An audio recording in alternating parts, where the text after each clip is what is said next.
Good morning class. आज हम लोग जो आप लोग का मॉडल पेपर का जितने सारे डाउट थे उस डाउट को लेके एक वीडियो बनाया है आपका। तो चलिए हम लोग डायरेक्ट स्टार्ट करते हैं डाउट।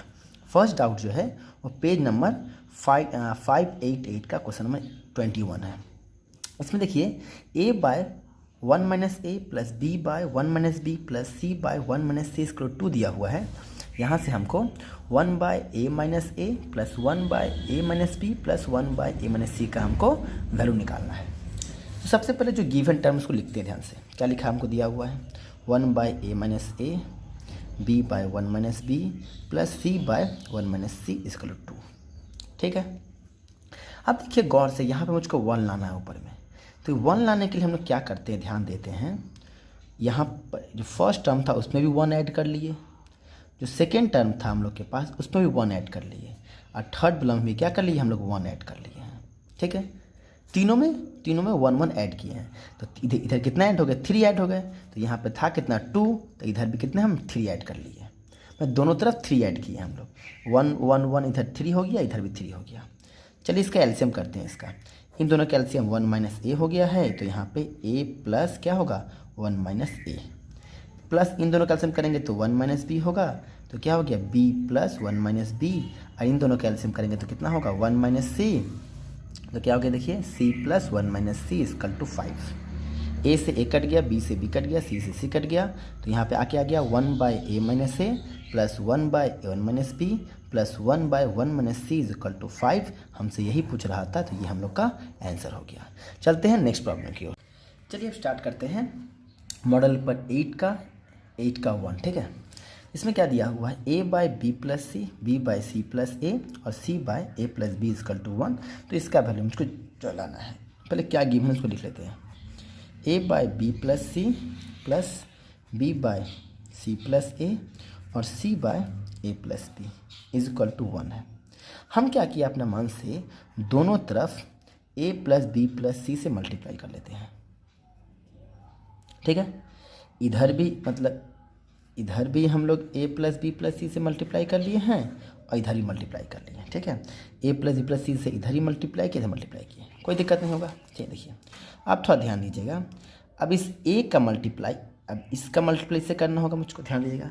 इसका मल्टीप्लाई इससे करिए तो कितना होगा, देखिए a square by B plus C आएगा। देखिए फर्स्ट टर्म कहीं ना कहीं मेरा आ गया है। अब देखिए इसका इससे कर लिए, तो आप सोच रहे होंगे आपकी इसका इससे करेंगे, इसका इससे, ऐसा नहीं करना पड़ेगा मुझको।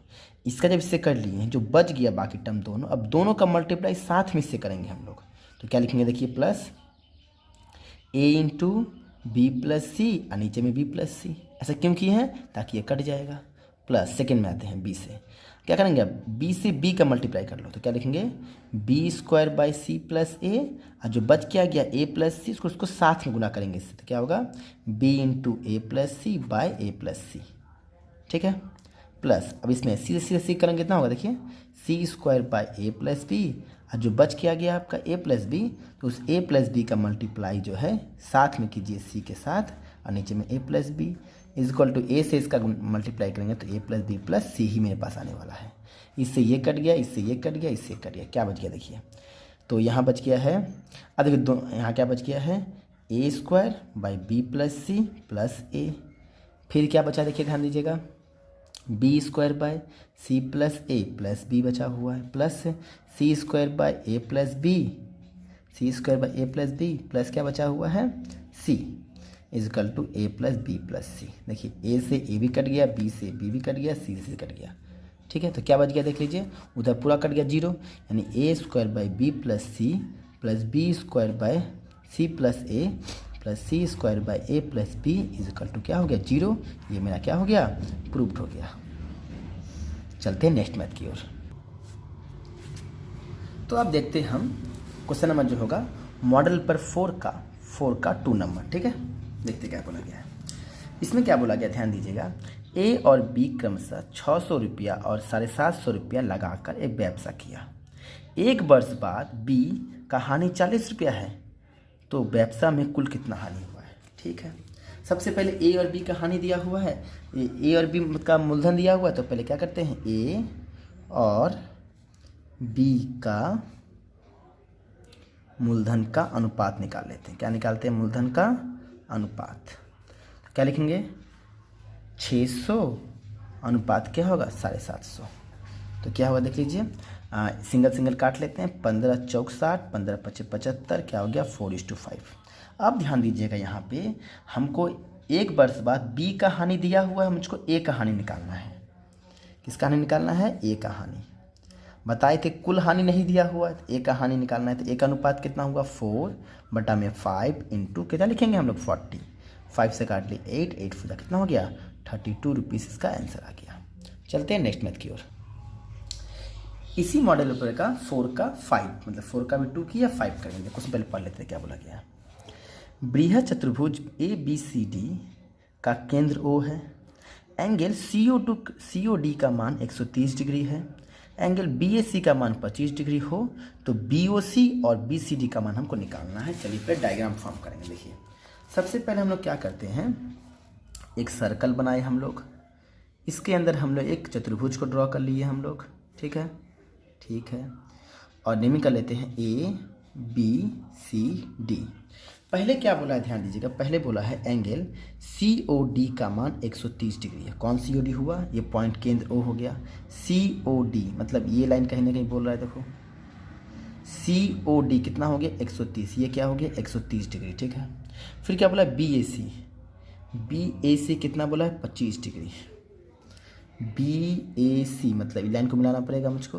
BAC कितना हो जाएगा 25 डिग्री। क्या क्या निकालने बोला देख लीजिए, हमको निकालने बोला है BOC निकालने बोला है। BOC मतलब लाइन को मिलाना पड़ेगा मुझको, ये निकालना है पहला मुझको क्वेश्चन मार्क। और क्या निकालना बोला है BCD निकालने बोला है। BCD यानी ये पूरा निकालने बोला है। ठीक है, चलिए शुरू करते हैं। सबसे पहले मुझको ये निकालने बोला है। अब एक बात देखिए, ये BOD है, ये पूरा स्ट्रेट लाइन है कि नहीं है? तो ये पूरा कोण कितना होगा 180 होगा, और ये 130 तो जरूर ये 50 होने वाला होगा। तो क्या लिखेंगे BOD एक क्या है सरल रेखा है। क्या है? सरल रेखा है। तो सिंपल सी बात है कि सरल रेखा हुआ तो पूरा कोण 180 होगा। तो यहाँ से निकाल सकते हैं हम लोग BOC क्या होगा 180 डिग्री माइनस क्या होगा 130 डिग्री, तो कितना हो गया 50 डिग्री आ गया इसका आंसर। कोई दिक्कत है? कैसा गया आपका? अब ये 50 आ गया आपका। ठीक है, अब मुझको ये निकालना है। ठीक है, ये निकालना है। तो एक बात ध्यान दीजिएगा, अगर ये 25 है तो यही 25 ये 25 होने वाला होगा। क्यों? क्योंकि दो मतलब दो सरलेखा को जो समांतर सरलेखा को कोई तिर्यक कट करता है तो इसका अंतर कोण बराबर होता है आपका। यहाँ से बोल सकते हैं कि BAC अगर 25 डिग्री है तो क्या होगा एंगल DOC, क्या बोलेंगे DOC भी कितना होगा 25 डिग्री होगा।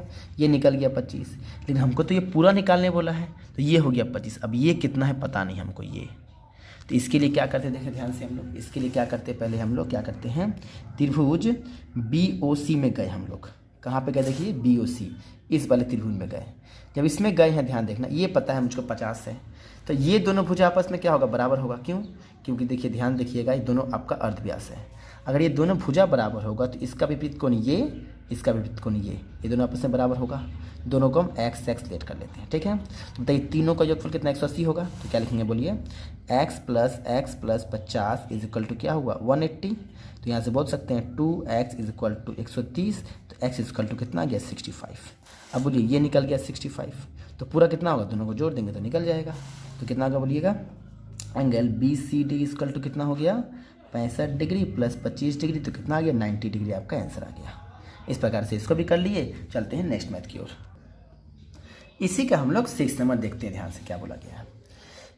त्रिभुज ABC की भुजा BC के समानांतर सरल रेखा AB और AC को क्रमश D और E बिंदु पर काटती है। यदि AE बराबर 2AD हो तो हमसे DB/EC का मान पूछा गया है। चलिए देखते हैं क्या बोला गया है। सबसे पहले डायग्राम जो बनाते हैं हम लोग। डायग्राम में क्या बोला गया है, ABC हमारे पास एक त्रिभुज है। ABC त्रिभुज ड्रॉ कर लिए हम लोग ABC। अब क्या बोला BC के समानांतर एक लाइन खींचा गया है जो AB को D बिंदु पे काट रहा है और AC को E बिंदु पे काट रहा है। अगर ये दोनों समानांतर है तो इसका मतलब क्या होता है कि ये एंगल बराबर होगा आपका। बोल सकते हैं angle D equal to angle B। समरूप का कंडीशन हम लोग फॉलो करा सकते हैं। तो जब ऐसा है हो गया आपका, तो यहाँ पे क्या क्या दिया है देख लेते हैं। पहले हमको दिया क्या है कि AE जो है सो बराबर है 2AD का, ठीक है। तो यहाँ से बोल सकते हैं कि AE/AD अगर निकालें हम लोग बाई चांस, तो देख सकते हैं हम लोग यहाँ से 2/1 लिखेंगे, कोई दिक्कत नहीं। ओके, अब जब ऐसा होता है समरूप में क्या लिख पाते हैं बोलिए हम लोग, ये बाई ये फिर ये बाई ये लिख पाते हैं हम लोग ना। तो क्या लिखेंगे बोलो, AD/PD is equal to AE/EC, ठीक है, कोई दिक्कत नहीं हम लोग को। अब ध्यान देंगे हम लोग, AD का मान हम लोग समझते हैं 1, तो 1 पुट कर दिए। BD का मान हम लोग को पता नहीं है, छोड़ दिए। AE का मान कितना है 2 पुट कर लिए, और EC का मान हम लोग छोड़ दिए। क्रॉस मल्टीप्लिकेशन कर लेंगे तो क्या होगा देखिएगा, 2BD is equal to EC हो गया। अगर यहाँ से हम लोग BD/EC का मान निकालें तो क्या हम बोल सकते हैं 1/2 बोल सकते हैं, ठीक है। तो इसका मतलब हुआ, ओके, इसका मतलब हुआ कि BD/EC का वैल्यू कितना होगा 1:2। यही तो हमसे पूछ रहा था, मेरा आंसर क्या निकल गया, कोई दिक्कत। चलते हैं आगे मैथ की ओर। हम लोग देखते हैं क्वेश्चन नंबर मॉडल पेपर 3 का क्वेश्चन नंबर 4 का 9। इसको तो हमको कॉपी में बनाने की जरूरत नहीं, हम बुक में दिखाया, ध्यान देखिए। पास के चित्र में PQR का समद्विभाजक QS है। PQR का समद्विभाजक, ये लाइन समद्विभाजक लाइन है आपका। अगर ये इस कोण का, या अगर इस कोण का इस समद्विभाजक लाइन है, इसका मतलब क्या हुआ, ये दोनों बराबर बराबर कोण होगा। अगर ये 35 तो ये 35 पूरा कितना हो गया 70, ठीक है, कोई दिक्कत नहीं यहाँ तक, यानी पूरा 70 हो गया। अब देखिए PQR त्रिभुज में गए हम लोग, तो इस त्रिभुज में देखिए ये 70 है, ये 32 है, तो ये कितना हो जाएगा, दोनों को जोड़ कर 180 से माइनस करेंगे, ये निकल जाएगा, कितना आ गया 78, यानी ये हो गया 78। कोई दिक्कत, हमसे पूछ रहा है ये, अरे भाई ये अगर 78 होगा तो ये भी कितना होगा 78, क्योंकि हम थोड़ा पढ़े थे एक ही अवधा पर बने कोण आपस में बराबर होते हैं। तो अगर ये 78 होगा तो ये भी 78 होगा, ठीक है। तो आज हम लोग कुछ डाउट किए हैं, और आप लोग का बहुत सारा डाउट बचा हुआ है, ठीक है। तो चिंता वाला बात नहीं है, कल एक और वीडियो पोस्ट करेंगे, उसमें बाकी डाउट्स सब क्लियर करेंगे। कल के डाउट्स पे 5-6 तो बचे हुए हैं, और कुछ आपके राइडर 1-2 को छूटे हुए हैं, तो उसको भी कल करवा देंगे आपको, ठीक है। तो कल आपका, आज हाफ हुआ है, कल आपका और हाफ हो जाएगा, तो पूरा खत्म हो जाएगा, नहीं तो वीडियो थोड़ा लंबा हो जाएगा। और आप लोगों को बोल रहे हैं बृहस्पतिवार को आप लोग का एग्ज़ाम है, भूलिएगा नहीं। बृहस्पतिवार को आप लोग को कोचिंग में आकर एग्ज़ाम देना है, 90 मार्क्स का एग्ज़ाम होगा, तो उसका तैयारी करते रहिए। और भी अगर डाउट मिले तो कल एक और वीडियो पोस्ट करेंगे, तो आप आज कल भी पूछ सकते हैं जो भी डाउट अगर आया तो कल लंबा वीडियो बना के सारा डाउट क्लियर कर देंगे, और बृहस्पतिवार को आपका एग्ज़ाम हो जाएगा, ठीक है। तो आज के वीडियो में यहीं पे हम लोग स्टॉप करते हैं।